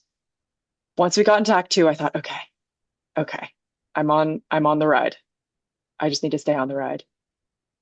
Um, and it was so fun doing it with an audience. I had a dress rehearsal where the first year Juilliard students were able to come It's and some of my amazing. teachers, which was amazing. So that was useful. So I had sort of done it in front of people, in front of like 20 people, but still people, because I think walking out into a completely full house with no preparation would have been really frightening. Um, but it makes so much more sense with the people there. Yeah. And it's funny, we would talk about this in rehearsal sometimes. I didn't realize how much of my energy had been spent not only imagining the seven other people on stage, but also imagining people in the house. Hmm. Like so much of my energy during rehearsals was also like populating the audience with people. So when I didn't have to do that and there were just people there, then the eight people on stage got so much more of my energy and attention. um, if that makes sense. So that first one was just I was high as a kite. It was amazing, and I did it. I was happy with it. Um, Emilio was really, really happy with it. I think everybody was really happy with it in terms of like you did what you did what you've learned and then some.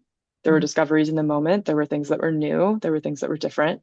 Mhm. Um, and so just a couple little notes for the next one. And then I went on again the Tuesday of our last week, May 6th. And that one, it was just about kind of saying goodbye, you know. In Act Four, when all the characters leave the stage, they're leaving the stage for me too. And so I was really emotional that whole day because this has just been an experience I couldn't have dreamed of. How like nutritious. Like it was just it was such a good thing to metabolize and chew on and eat, and it fueled me and mind, body, and spirit in so many ways. So I was really emotional the day of the last show just because I didn't want to say goodbye to them. They meant so much to me, all these characters, and you only get, you know, when you only get to embody them twice in front of an audience, that's precious. But then once the play starts and you're on the ride, you can't think about that. You're just doing the play. Um, and yeah, so meaningful, and I really can't express how overwhelmed with gratitude and appreciation I am for the so many people who came to see me, who specifically set aside the time to come and see me. And yeah, so it meant the world. Amazing. So now that your Vanya experience is over, what are you taking with you from it? Oh man. I mean, aside from Um, like best friends with Andrew Scott now. BFFs. He was so sweet and so kind. And gave Are me a you big, friends with him on his private Instagram? I know it exists. I don't Okay, know what you're talking about. not at all. Um, no, he was so generous, encouraging. The entire team was generous and encouraging. And I'll sort of pivot to what I'm taking from it. But just before I do that, I think it was really important to. I think it's important that the entire conception of this show has always contained an understudy who is very different than the performer. Mhm. Because I think it's really important to them to say with the piece, anybody can do this. Yeah. Anybody can step into this and experience these eight people. It will be different every time.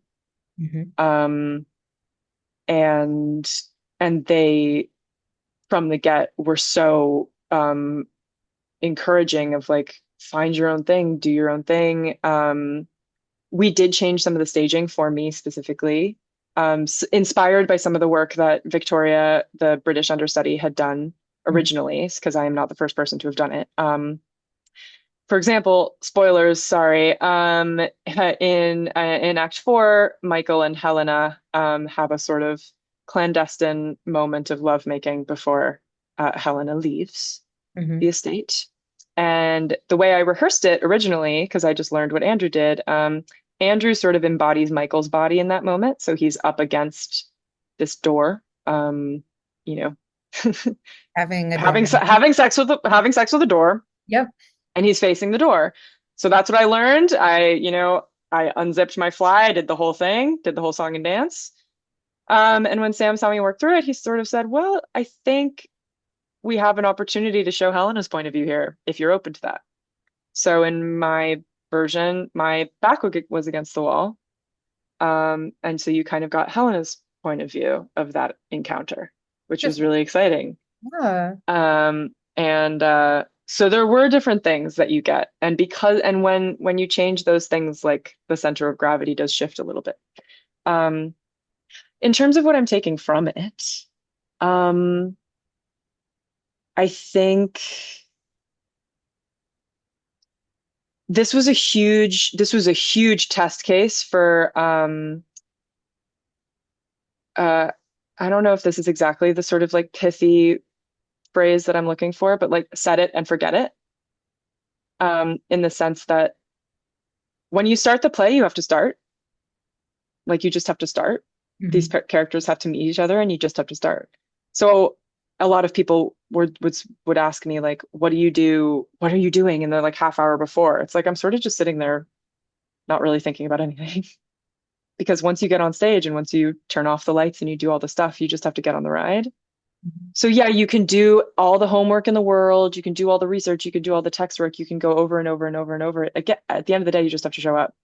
And this goes back to some of the biggest things that I took from Juilliard, honestly, is the point of the point of homework and the point of working on the script at home isn't to come into the room and show what you've practiced. It's to experience new things. It's to take what you've done, throw it away so that you can input more information, right? It's all input and output. You've input stuff from rehearsal. Okay, you've put it out again. Okay, what can you feed back in? What can you reiterate? So I think with this, I think it's just trust that when I show up on day one, I've already done enough, um, or I've already done enough for that day. Mhm. And don't think about the next day. Don't think about the next day. You'll learn what you need as you go. Um, I think that's a big thing. Um, cheesy, but I think like my relationships with the stage management and creative team, I've never had an experience like this before, and I want Emilio to be my second pair of eyes on things always.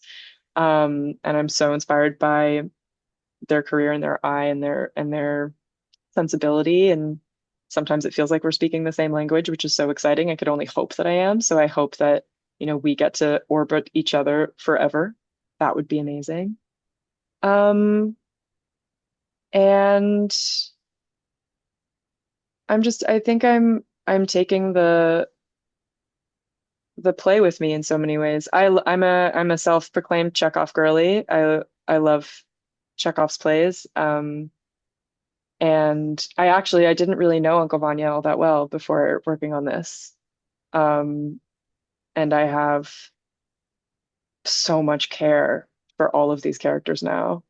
Um, and it, I in normally at the end of a process at school, our Alexander teachers would like lead us through an exercise to kind of clear the character out of your body. They describe it as like taking their spine outside of your spine, Mhm. like removing them.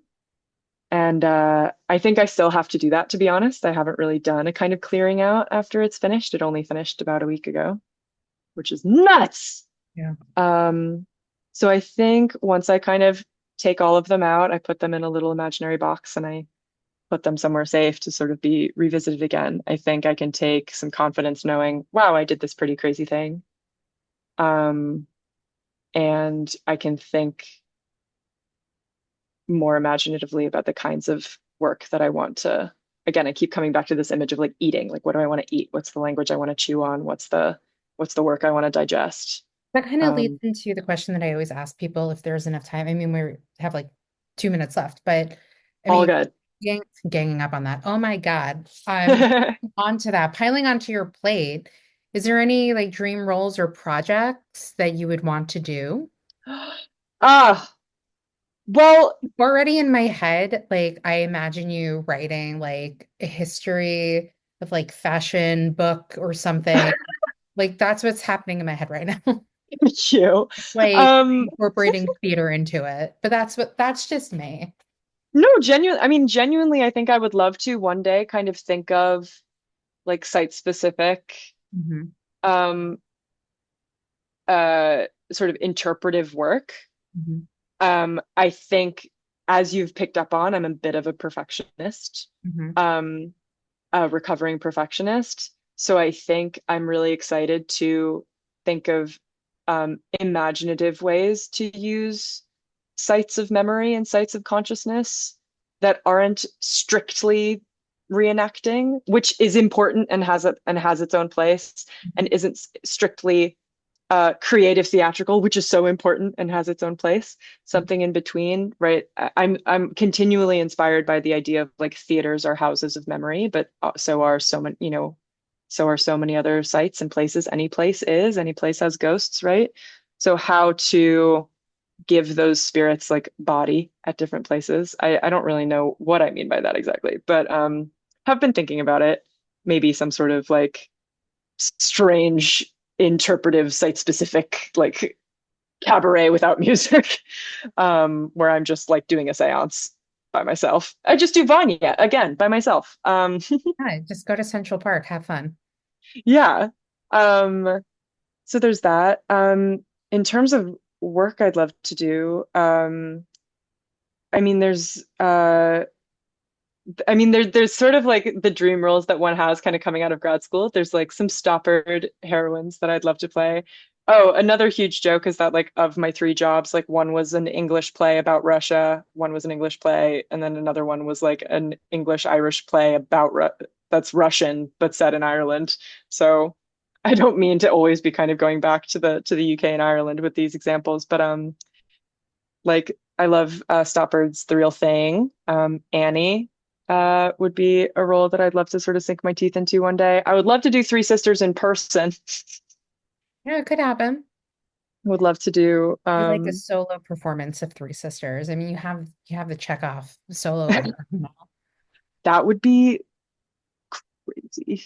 Yeah. Um would love to sink my teeth into that.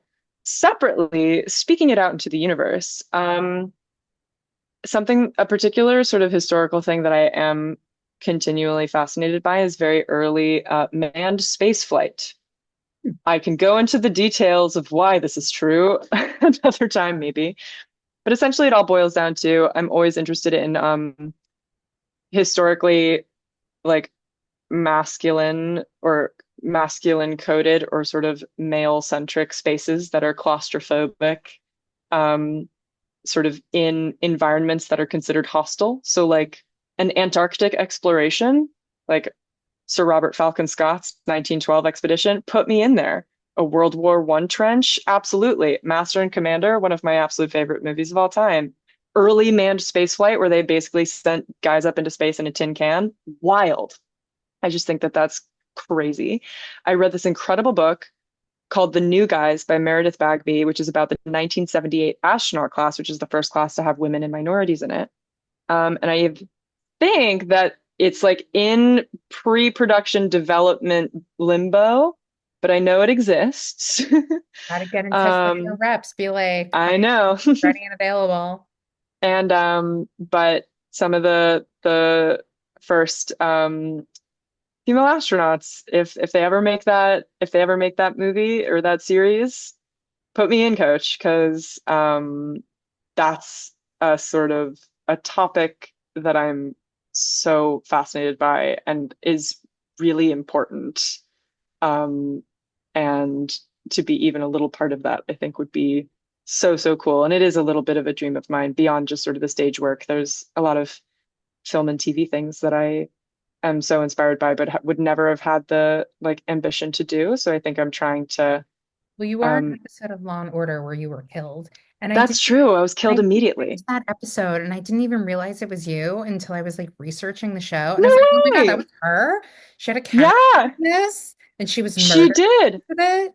And she was the second highest scorer in the WNBA. I'm 6 feet tall, so it all comes it I came remember out. that episode so well. I'm like, oh my God, I know exactly what this is. And then there was like, was it a gun that he threw in the water? Like, what happened? I So think a miscarriage of justice. I think we're meant to feel as the audience that or I think we're meant to feel pretty bad that they got the wrong guy at the end of that episode. Um, but yeah. Oh God, and this is so boring because it's I feel like all my references have been like Ibsen, Chekhov, but Lady from the Sea. I know they're doing a production in London right now of Ibsen's Lady from the Sea. That play is wild, and that is a part I would love to play. She's a if for folks who don't know it, to reduce a lovely an incredibly sophisticated play into a ludicrous remark, but it's there's a woman who has a very intense relationship with the ocean and thinks that she's been impregnated by her dead like sailor lover who comes to her in the form of a fish. It's nuts. that sounds about an that sounds like an Ibsen show. Yeah, Yeah. yeah, Like, that sounds correct. Yeah. absolutely. Yeah. Yeah. Well, Mariana, I would love to keep talking to you. Honestly, I would, but sadly we are out of time. Alas, but hey, we can sidebar. Yeah, totally. Thank you so much. You can stay on once I'm done recording, but thank you so much for coming on. It was so I enjoyed listening to everything you had to say. I enjoyed talking to you so much. I can't Thank you. even begin to tell you how fascinating I think you are. Thank Just you. like you'd be like, oh, I'm sorry. I'm like, it's so interesting to me. So I'm so happy that we were able to chat. Thank you for those listening. And anybody who wants to like follow you, get in touch, learn about you, where can they go and do and all the things? Yeah, I have a silly little website, Mhm. mariannagailus.com, and some of my sewing is on there I was going to say, Samir, if and I you're did see interested your in that. Instagram yesterday. You made a bonnet. I did make a bonnet. Well, I didn't make the like bonnet form, but I trimmed the bonnet. We're It was an still in the beginning stages of sewing. Yeah, Yeah. exactly. It was a an 1830s to 1850s themed picnic with a little costuming group that I'm a part of. So I did like an 1838 day dress with some accessories, which was very fun. And I did a really last minute sort of chaotic gremlin get ready with me on my Instagram, where I am at Marianna Gailus, I want to say. I should show that. Okay. Yeah, that's me. Yeah, no, people are like, what's your Instagram handle? I'm like, I don't remember. It's at Theater Enthusiast Podcast and Theater PR for those I who, had deleted Instagram and then Vanya came up. I thought I should yeah. be Did on you there, gain I more followers guess. because of Vanya? I did, which is sort of fascinating and horrifying and wonderful. And a lot of people have reached out to me, even strangers who said that they saw the show and were moved by it, and that's great. Uh, Once they got past the initial disappointment that it wasn't Andrew Scott, I think they got to I got them on board. they got to see Helena's excitement as opposed to Michael's. Yes, a very sort of voyeuristic Yes. there. But yeah, it's been so great chatting, and Ah, it was such a I mean the whole journey has been amazing. It was I turned 30 the week of my first show, my first Vanya show, so it does feel my for those who follow this kind of thing, my Saturn return is about to end, and that feels about right. girl, I can talk about my star chart. I don't like follow that stuff, but we can talk off podcast about what I was told with mine. And I'm just like, really? So, Happy. yeah. All right. Well, thank you all for listening. Stay on and talk soon.